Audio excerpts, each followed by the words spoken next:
Lu bawa Gris cari tempat aman dah. Gua bantuin Ot dulu. Nanti kita nyusul, ucap Dri sembari memberikan senter yang dipegangnya. Tunggu. Maksudnya gimana? Dri pun tidak menghiraukan pertanyaanku. Ia berjalan menyusul Ot. Hei! Sekali lagi aku berteriak memanggilnya. Namun ia tidak menoleh sama sekali. Sontak aku menjadi panik sendiri. Apa yang sebenarnya sedang terjadi? Dan seakan mendapatkan stamina tambahan dari rasa panik, aku pun bergegas berjalan, walau tidak tahu kemana arah melangkah. Aku berjalan terus, kadang pula menengok ke arah belakang, berharap Ot dan Dri segera menyusul. Namun sejauh mata memandang, hanya pekatnya malam yang aku lihat. Langkahku sudah cukup jauh, namun tubuhku sudah sampai batasnya. Lututku lemas, tak kuat lagi untuk digerakkan. Nafasku sudah tak beratur, begitu juga jantung berpacu. Aku pun meletakkan Gris di bawah pohon rindang, kemudian menjatuhkan diri di atas tanah. Untuk duduk saja, aku sudah tak berdaya. Dan entah tertidur atau pingsan. Setelah itu aku tidak ingat apa-apa lagi.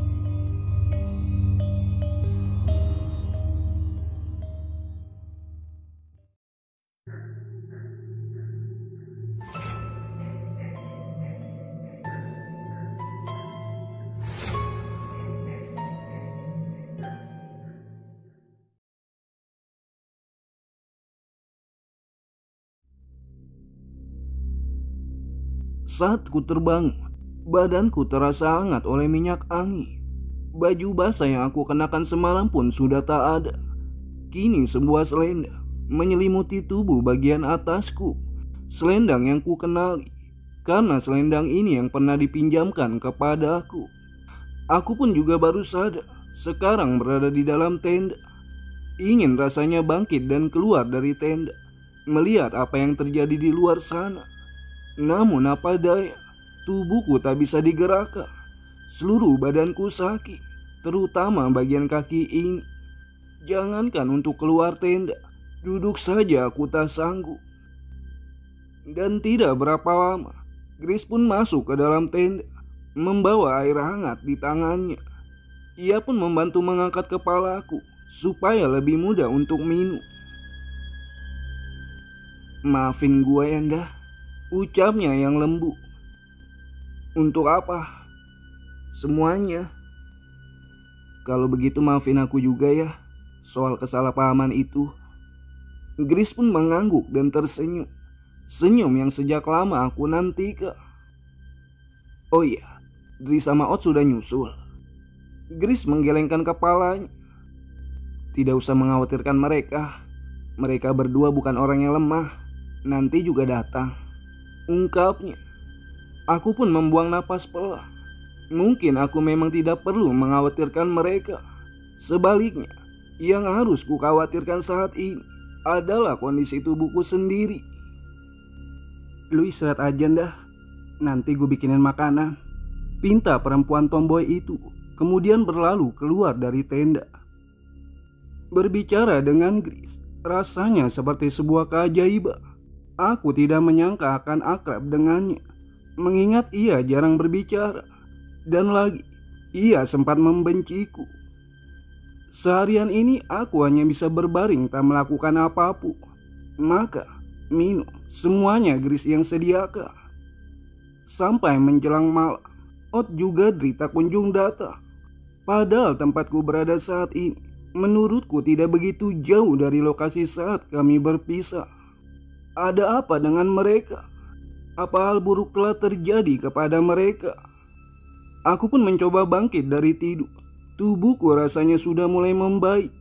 Walau persendian masih terasa linu, seperti habis main bola 4 babak. Terutama bagian lutut ini. Ketika tubuhku diangkat untuk berdiri dan berjalan keluar, seketika rasa linu berdenyut nyeri. Sementara Gris sedang duduk di luar seorang diri.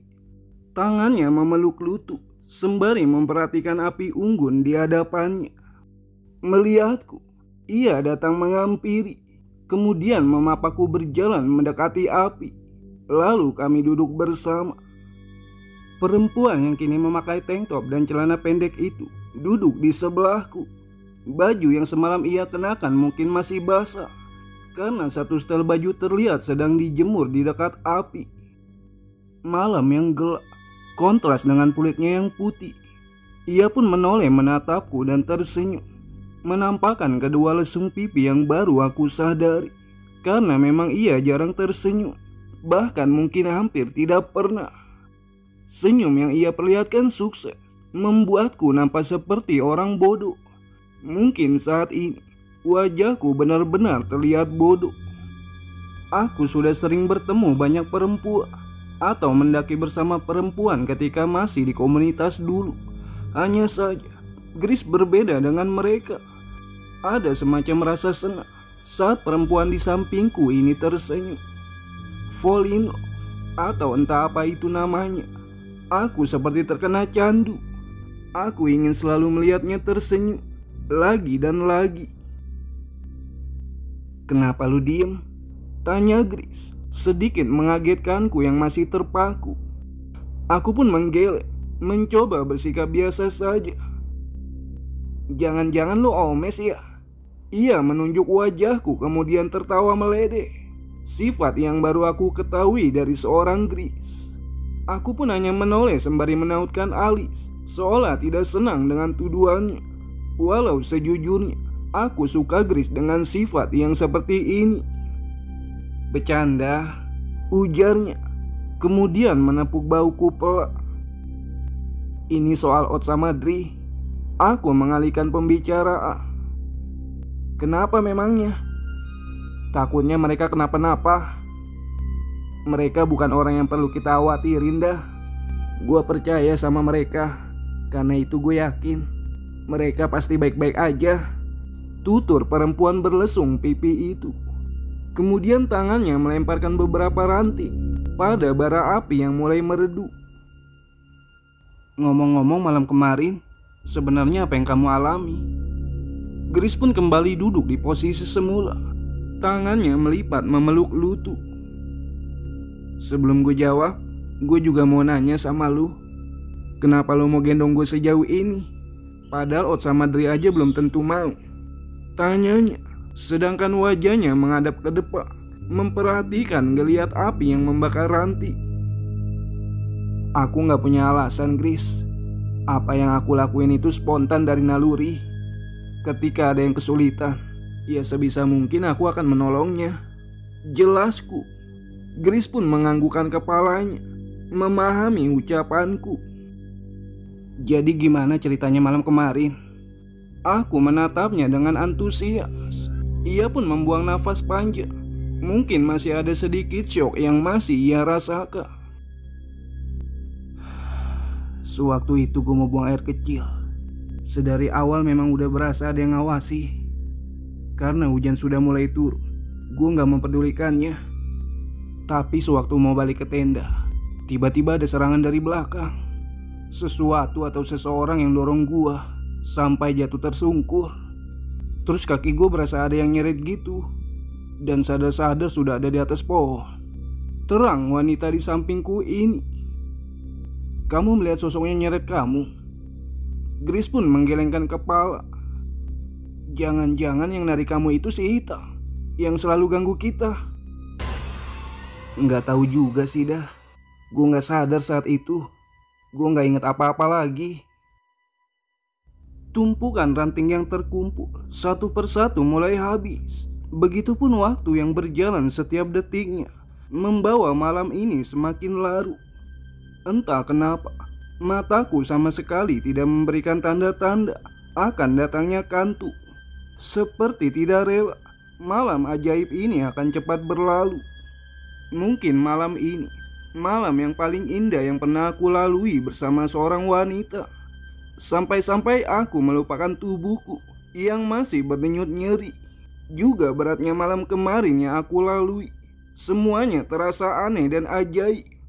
Sedari mulai insiden Grace di atas pohon, Ot yang memaksa kami berjalan di tengah malam, suara gerama, sampai lulunya gadis bernama Grace yang kini menunjukkan sisi lain dari dirinya. Grace, perempuan yang tidak mudah mengeluh, kuat dan sikapnya tenang. Mungkin itu juga yang membuat aku mengaguminya. Indah ya. Suara Grace membuyarkan lamunanku. Aku pun menoleh. Kulihat ia sedang menengadah memandang langit. Dan di saat bersama, angin bertiup lembut menerpa wajahnya, menyibakkan rambut bagian depannya, membuat wajah yang nyaris simetris itu terpampang jelas. Di atas langit, rembulan terlihat bulat sempurna. Cahayanya mengintip dari sela-sela rimbunan pohon, tak kalah indah dari sosok di sampingku. Andai hanya tinggal kita berdua yang terjebak di sini, dan kita tidak menemukan jalan keluar, apa yang akan lo lakukan? Grace memalingkan wajahnya beralih menatapku. Cukup lama aku terdiam, memikirkan jawaban yang tepat untuk pertanyaan yang sedikit aneh ini. Takutnya malah menyinggung atau aku diledeknya. Berkembang biak. Ucapan itu pun refleks keluar dari mulutku. Begitu secara spontan lewat di kepalaku. Kemudian digeplaknya punggungku begitu keras hingga aku mengadu kesakitan. Dasar omes, ujarnya sembari tertawa. Nggak nyangka lu orangnya lucu ya. Gue kirain cupu. Lagi-lagi ia tertawa. Entah pujian atau ledekan, aku hanya nyengir kuda menanggapinya. Obrolan pun berlanjut, sampai akhirnya kami menyerah karena serangan kantuk. Saat kami berniat tidur, ada satu hal yang baru aku sadari. Keril yang aku bawa hanya satu. Otomatis hanya ada satu tenda di sini.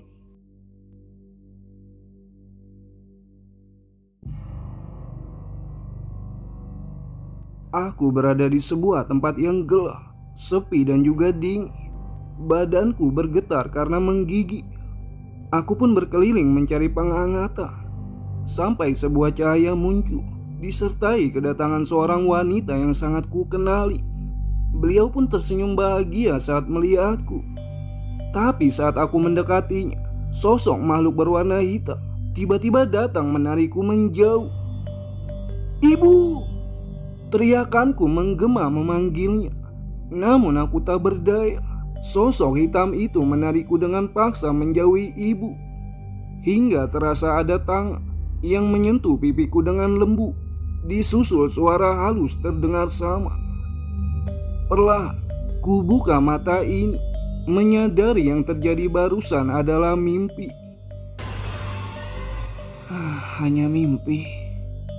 Kini seorang wanita muda berambut pendek tengah menatapku heran. Tangannya menepuk-nepuk pipiku pelan. "Kenapa lu tidur di luar?" tanyanya. Sekarang aku baru sadar. Aku tidur hanya beralaskan dedaunan dan berselimutkan selendang saja. Iya, pada akhirnya aku memilih tidur di luar ini daripada tidur satu tenda dengan seorang perempuan. Sebuah prinsip harus kupegang teguh. Meski menderita karena tubuhku masih sakit dan harus menahan dingin yang menusuk. Gak nyangka gue lu sampai tidur di sini. Aku pun tak menjawab, hanya menaikkan alis. "Kenapa?" Aku menggeleng. Kemudian Grace duduk di sebelahku. Ia menghela nafasnya. "Kalau gitu, biar gua yang giliran di luar sini." Aku pun menolaknya, mengingat malam sudah masuk dini hari. Mungkin beberapa jam lagi sudah pagi. Selain itu mengingat apa yang sudah terjadi kepadanya, aku khawatir. Namun Grace memaksaku untuk beristirahat. "Kamu yakin gak apa-apa sendirian?" Ia pun mengangguk, kemudian mendorongku ke dalam tenda. "Udah lu istirahat aja, berhenti mikirin orang lain. Pikirin juga diri lu sendiri."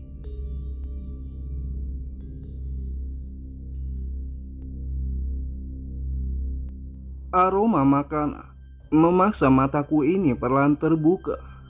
Mie instan dengan wadah mangkok plastik sudah tersaji di sampingku. Juga sebotol air mineral yang terisi penuh. Aku pun bangkit dari tidur, kemudian menyantapnya tanpa sisa. Tubuhku sudah mulai membaik. Hanya saja masih ada efek rasa sakit ketika beberapa anggota badan ini digerakkan. Aku berjalan perlahan keluar tenda. Tidak ada siapapun, hanya ada bara api yang mulai padam. Tak lama, datang Gris dengan membawa semacam buah-buahan yang tidak aku kenali. Sembari tersenyum, ia menyodorkannya kepadaku. "Ini makan," pintanya. Buah itu bulat berwarna kuning cerah. Saat digigit, rasanya sedikit asam dan berserah. "Buah apa ini?" "Lupa gue namanya, tapi ini bisa dimakan," terang Gris. Ia juga menggigit satu buah tersebut. "Dapat dari mana?" Ia pun menunjuk arah belakang tenda. Sementara waktu pagi bergerak menjelang siang, aku sedang duduk di bawah pohon, mencoba memikirkan siasat untuk mencari Ot dan juga Dri. Dan entah sebuah kebetulan atau apa, tak lama kemudian aku mendengar suara orang memanggil namaku juga Gris. "Ot! Dri!" Aku membalasnya karena yakin itu suara mereka.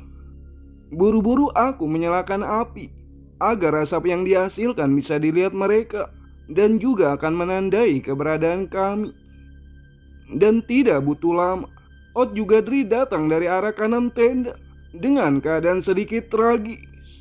Di tubuh mereka banyak luka semacam luka cakara, juga lebam dan darah yang mengeri menghiasi sebagian tubuh mereka. Entah makhluk seperti apa yang sudah membuat mereka terluka seperti itu. Deru nafas Ot pun terdengar begitu keras, seirama dengan langkah kakinya yang melemas. Ia menjatuhkan diri di tanah. Begitu juga yang dilakukan oleh Dri. Aku dan Gris pun bergegas menghampirinya, memberinya air minum. Ot pun berusaha mengatur nafasnya yang berantakan, diselingi dengan minum air. Rambutnya yang panjang nampak basah dan juga kotor. Beberapa bagian bajunya pun juga sobek, dan terlihat jelas ada luka, semacam luka cakaran di lengan kanannya. Entah pertarungan macam apa yang sudah terjadi hingga membuatnya nampak seperti ini. Kusandarkan tubuh Ot pada sebatang pohon, kemudian membiarkan ia untuk beristirahat, mengingat kondisinya lebih buruk dari Dri. Aku pun menghampiri Dri yang masih terduduk lemas dengan nafas terengah-engah. Peluh menetes bergantian dari ujung rambutnya, kemudian jatuh membasahi wajahnya seperti habis cuci muka. "Apa yang terjadi?" Aku memasang wajah penasaran. "Ceritanya panjang." Suaranya serak, tenggorokannya nampak kering. Dengan nafas terengah-engah, ia pun membuka bajunya yang sudah basah oleh keringat dan merebahkan diri bertelanjang dada. Dri hanya mengalami luka-luka ringan, walau terlihat jelas ia kehilangan banyak stamina. Sampai akhirnya ia pun tak sadarkan diri karena tertidur.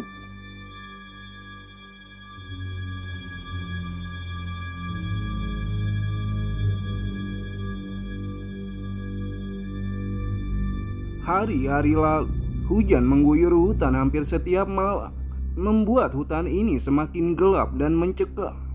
Tapi malam ini berbeda, cuaca cerah sekali.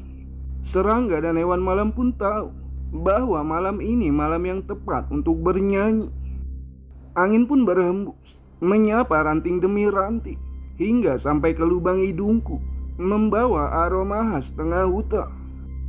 Aromanya hilang tatkala sang angin pergi membawa semua bebauan yang aku tidak kenali, berganti dengan suara erangan dari Ot yang kini terbangun setelah hampir seharian ia beristirahat. Ot pun keluar dari tendanya yang aku rangkai sendirian, sesuatu yang tak masuk akal karena aku pikir ia tidak akan sanggup berjalan untuk beberapa saat. Ia pun duduk di sampingku tanpa sepatah kata pun keluar dari mulutnya. Hal itu membuatku agak sungkan untuk bertanya kepadanya. Kami hanya berdua di luaran tenda. Gris sudah tertidur, begitu juga dengan Dri. Sedangkan aku memang berniat berjaga semalaman. Mereka kuat dan banyak. Akhirnya beberapa kata terucap dari mulut Oh. Ia pun menundukkan kepala sembari memegang tangan kanannya yang diikat kain dari sobekan baju. Mereka siapa? Aku menoleh keheranan, berharap mendapatkan jawaban yang jelas dari ucapan Ot barusan. Nanti juga lu tahu. Ia melirik sekilas, sedangkan tangan kirinya sibuk membuka kain penutup lengan kanannya. Apa maksud mesin hitam yang ngikutin kita? Ot pun menggelengkan kepalanya. Itu hanya keroconya. Tak bisa dibayangkan kalau sosok si hitam adalah keroconya. Lalu semengerikan apa yang sudah dihadapi oleh Oh. Apa mereka akan ngejar kita lagi? Mereka gak bakal nyerah. Tapi untuk saat ini kita aman di sini karena gue sudah memagari area ini. Ot menyahuti sembari mengganti kain penutup luka di lengan kanannya. Aku tidak begitu mengerti maksud Ot tentang memagari, meskipun aku mengiyakan ucapannya. Apa yang sebenarnya mereka mau? Lagi, Ot menggelengkan kepalanya. Kini ia sibuk mengolesi lukanya dengan tumbukan dedaunan yang aku buat. Aku pun duduk merenung. Malam-malam berat yang aku lalui membuatku merindukan kembali kehidupan lamaku. Andai saja aku tidak risau, andai saja aku tidak pula, andai saja aku mengikuti perkataan orang tua. Mungkin malam ini aku sedang rebahan di kasur yang empuk atau menikmati secangkir kopi panas. Gue tidur lagi ya. Satu tepukan dari O membawaku kembali ke kenyataan bahwa saat ini aku sedang berada di tengah hutan. Rasa khawatirku bukan hanya soal keluar dari hutan ini, namun juga karena sosok makhluk tak kasat mata yang entah kenapa mereka memburu kami, seolah tidak senang dengan keberadaan kami. Pikiranku kalut, ada rasa sesak, takut juga khawatir bercampur di kepalaku. Semoga saja ini hanya mimpi buruk, gumamku dengan memejamkan mata, berharap saat membukanya aku terbangun di kamarku. Sial, aku mendengus kasar. Kenyataannya semua ini memang nyata dan harus kuhadapi. Sementara kabut mulai turun, dibarengi udara yang semakin dingin, menandakan malam sudah memasuki waktu dini hari. Malam yang gelap tanpa adanya cahaya satupun, hanya api yang menjadi satu-satunya penerang juga penghangat suasana. Aku merasa lebih aman saat ada nyala api. Jangankan hewan buas, nyamuk pun enggan mendekat saat berada di dekat api. Sesekali mataku terasa berat oleh kantuk, membuat tubuhku hampir terjatuh karenanya. Buru-buru aku menepuk pipi atau menyubit kulit lengan supaya kembali terjaga. Dan di tengah keheningan dini hari tengah hutan, muncul sepasang mata berwarna merah menyala, menatap tajam dari sela-sela rimbunan semak tersebut. Diikuti suara geraman yang menggelegar. Berselang beberapa detik kemudian, suara geraman itu kembali terdengar. Bukan hanya satu, suara geraman itu terdengar dari 3 arah berbeda, membuat siapapun nyali akan menciut saat mendengarnya. Begitu pula denganku ini. Aku hanya bisa duduk memeluk kepala. Pernahkah merasakan kejadian mengerikan? Dada terasa sesak, lutut bergetar, dan air mata keluar dengan derasnya. Namun suara jerit ataupun teriak minta tolong yang hendak dikeluarkan terasa tertahan di tenggorokan. Aku seperti kehilangan tenaga. Aku hanya bisa duduk mematu. Harapan seperti sirna seketika. Dan aku tidak peduli lagi nasib apa lagi yang akan menimpaku setelah ini. Saat kulihat kembali sepasang mata bercahaya itu, aku semakin terintimidasi dengan ketakutan yang luar biasa. Kemudian suara geraman itu kembali terdengar dari arah belakang. Kali ini begitu dekat di telinga. Aku benar-benar sudah pasrah. apapun yang akan muncul dari belakang. Dan saat aku berbalik ke arah asal suara itu, sepasang mata merah menyala itu terlihat jelas. Tubuhku terasa menggigil juga lemas, dibanjiri keringat dingin. Kepalaku begitu pusing, sehingga membuat perut terasa muak. Kemudian terdengar suara lembut memanggil namaku, juga pipiku yang terasa ditepuk-tepuk ini. Dan saat pandanganku terasa gelap, remang-remang cahaya sedikit demi sedikit mulai terlihat. Hal pertama yang aku lihat adalah seorang wanita berambut pendek dengan mata yang begitu bulat, mengenakan kaos putih sedang duduk. Apa di akhirat ada malaikat secantik ini? Dengan keadaan masih linglung aku bergumam, sampai akhirnya tersadar karena tepukan di pipiku semakin kencang. Sial, ternyata hanya mimpi. Aku mencoba bangun dari tanah sembari mengatur nafas yang masih tidak beratur. Kini terlihat jelas Grace sedang duduk keheranan melihatku. Heh, lu gak apa-apa? Aku pun menggelengkan kepala sembari memegang kening. Kenapa lu tidur di luar? Grace pun membantuku duduk. Aku masih tidak sanggup untuk berbicara, sebab apa yang aku alami terasa begitu nyata. Aku pun tidak mengerti kalau ternyata ini semua hanyalah mimpi. Semalam mungkin aku ketiduran sampai akhirnya benar-benar tidur di atas tanah. Namun yang tidak aku mengerti, kenapa ketakutan itu begitu nyata. Aku pun duduk di sebelah Grace, menceritakan apa yang aku alami. Sementara Grace hanya mendengarkan, sembari sesekali meneguk air hangat dari cangkir plastik di genggaman tangan kanannya. Tenang aja dah, itu hanya mimpi, sahut Grace mencoba menenangkan keresahanku.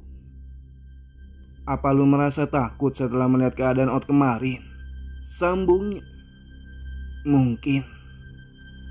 Yang gue tahu sih, mimpi adalah gambaran dari keresahan hati seseorang. Maksudmu? Misalnya, ada seseorang yang sangat merindukan ibunya. Mereka bisa bertemu di alam mimpi. Atau seseorang yang baru mengalami hal buruk. Selama hatinya belum tenang, ia bisa mengalaminya lagi di alam mimpi. Mataku pun menatap kosong ke arah depan. Mungkin lu juga merasa resah dan takut dengan apa yang Ot alami, sampai akhirnya ke bawah mimpi. Jadi sekarang kamu ahli mimpi. Aku pun melirik Grace sembari mengerutkan kening ini. Air hangat di mulut Grace hampir menyembur keluar mendengar ucapanku. Lu mah, gue ngomong serius juga. Kemudian ia tertawa renyah, membuatku melupakan mimpi mengerikan itu. Ada yang makin akrab nih gue lihat-lihat. Tanpa aku sadar, Dri pun sudah berdiri di belakang kami. Ia nampak bugar setelah beristirahat cukup lama. Gimana kondisimu? Aku menatapnya leka. Sudah enakan bro. Ia pun tersenyum, kemudian duduk di sebelahku. Sejak kapan kalian akrab? Ucap Dri tersenyum meledek. Apaan sih lu? Ucap Grace mendengus kasar. Kalian ngapain aja pas kita nggak ada? Sebuah cangkir plastik kosong melayang mengenai kepala Dri. Bukannya mengeluh sakit, ia malah tertawa terbahak melihat tingkah Grace. Sementara pagi telah datang, Ot pun masih belum terbangun juga. Grace dan Dri menyiapkan sarapan dengan sisa makanan yang ada. Aku pun mencari sumber air untuk mencuci muka yang terasa kusut setelah ketiduran di atas tanah. Saat mencuci muka, beberapa tetes air jatuh ke bagian dadaku, membuatnya sedikit basah. Dan tidak berapa lama timbul rasa perih. Aku pun membuka baju dan memeriksanya. Terdapat 3 luka sayatan kecil sejajar menyamping di dadaku. Hah? Bukannya ini luka cakaran? Kemudian derap langkah kaki yang menginjak ranting kering begitu jelas terdengar. saat aku masih terpaku dengan luka di dadaku.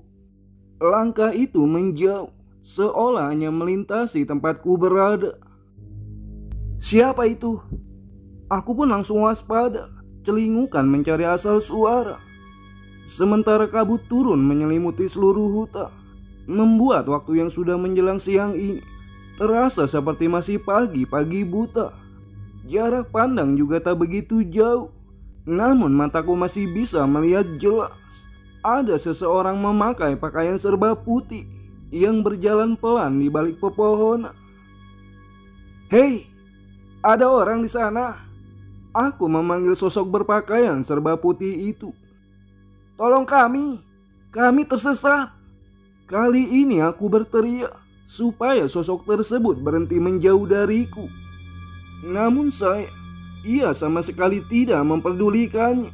Atau mungkin juga ia tidak mendengar teriakanku. Aku pun segera memakai kembali kaus lusuku dan bergegas mengejar sosok itu. Aku yakin sosok itu adalah manusia, bukan makhluk misterius yang mengejar kami. Karena dari wujudnya saja sangat berbeda. Ia juga sepertinya tak tertarik mencelakaiku. Tunggu! Aku memanggilnya untuk kesekian kali. Apa boleh saya bertanya? Saya tersesat di sini. Teriakanku hanya sia-sia, tidak menghentikan langkah kaki dari orang tersebut. Ia malah mempercepat langkahnya, seolah ingin membawaku menjauh pergi. Aku yang penasaran terus mengikutinya. Walau bagaimanapun, aku berharap orang itu tahu jalan keluar dari hutan ini. Dan setelah berjalan cukup jauh, akhirnya ia berhenti. Aku yang mengikutinya di belakang pun refleks ikut berhenti. Maaf, saya hanya mau menanyakan jalan keluar dari hutan ini. Aku pun bertanya agak sungkan. Takutnya ia tidak senang diikuti olehku. Dan tidak berapa lama, orang tersebut pun membalikan badannya. Dugaanku benar, beliau adalah manusia. Nampak wajah renta tersenyum padaku. Kakek berumur kisaran 70 tahunan itu memakai semacam jubah putih lengkap dengan penutup kepala, sebagaimana pakaian orang Arab di zaman dulu. Aneh memang, apalagi ini di tengah hutan. Untuk apa beliau berpakaian seperti itu? Wajahnya berseri, walau terlihat memang sudah tidak muda lagi. Mata bulat dengan pupil hitam kecoklatan. Sepertinya kakek ini memang bukan orang Arab. Namun saat ini aku tidak mempedulikannya. Yang terpenting, aku harus menanyakan jalan keluar dari hutan sialan ini. Kemudian dari mulutnya yang keriput itu keluar kata-kata yang tidak aku duga. Kakek ini buyutmu, nak. Sontak aku terperanjat, karena setauku buyutku sudah meninggal, bahkan sebelum aku lahir. Aku juga tidak tahu wajah buyutku seperti apa. Entah perkataannya itu benar atau tidak. Kalaupun itu benar buyutku, kenapa beliau ada di sini? Belum hilang efek dari kagetku, si kakek kembali berbicara. Jangan takut, jangan khawatir. Kakek hanya ingin melihat keadaanmu. Tutur kata yang halus, juga pembawaan yang sangat tenang, membuat bibirku keluh. Tak sanggup mengeluarkan kata-kata lagi. Apa benar beliau buyutku? Nah, jangan menyanyiakan orang tua. Sebab ibu sumber kemakmuran dan ayah sumber derajat seorang anak. Kamu harus bisa menjaga diri dalam pergaulan. Harus pandai beradaptasi dengan lingkungan. Jangan terbawa pergaulan bebas. Sebab hidup di dunia ini hanya sementara, nak. Jadi orang harus bisa menjaga etika dan sopan santun supaya hidup tenang selalu. Maaf, kakek tidak bisa menolong. Pasrahkan semuanya kepada sang pemilik kehidupan. Jangan lupa berdoa dan berusaha, sebab hanya Allah yang Maha Kuasa. Tidak terasa, Kedua mataku ini meneteskan air mata. Rasa sesal seketika menyeruak memenuhi rongga dadaku ini, membuat dadaku terasa sesak dan juga pilu begitu dalam. Aku pun tertunduk seseguka, mengingat kedua orang tuaku. Hidupku jauh dari kata membanggakan mereka, apalagi membahagiakannya. Semua yang aku lakukan atas dasar keegoisanku sendiri, tanpa mendengar perkataan dan wejangan mereka. "Dah, Nanda!" Terdengar suara Gris memanggilku. Aku pun menoleh sebentar ke arah suara Gris. Dan ketika wajahku kembali menghadap ke depan, si kakek sudah tidak ada. Beliau menghilang tanpa jejak. "Nanda!" Suara Gris pun kembali terdengar. Dengan lesu aku segera berjalan menuju arah suaranya, sembari mengelap wajah dan sudut mataku yang basah karena aku menangis. Pikiranku pun melayang memikirkan banyak hal.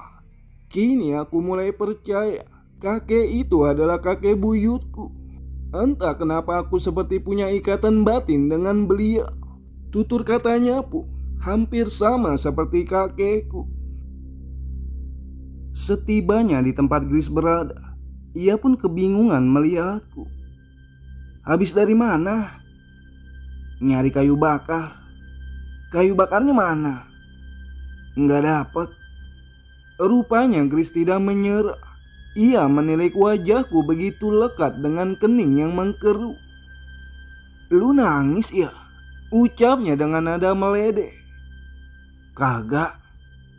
"Mata lu merah." "Kelilipan."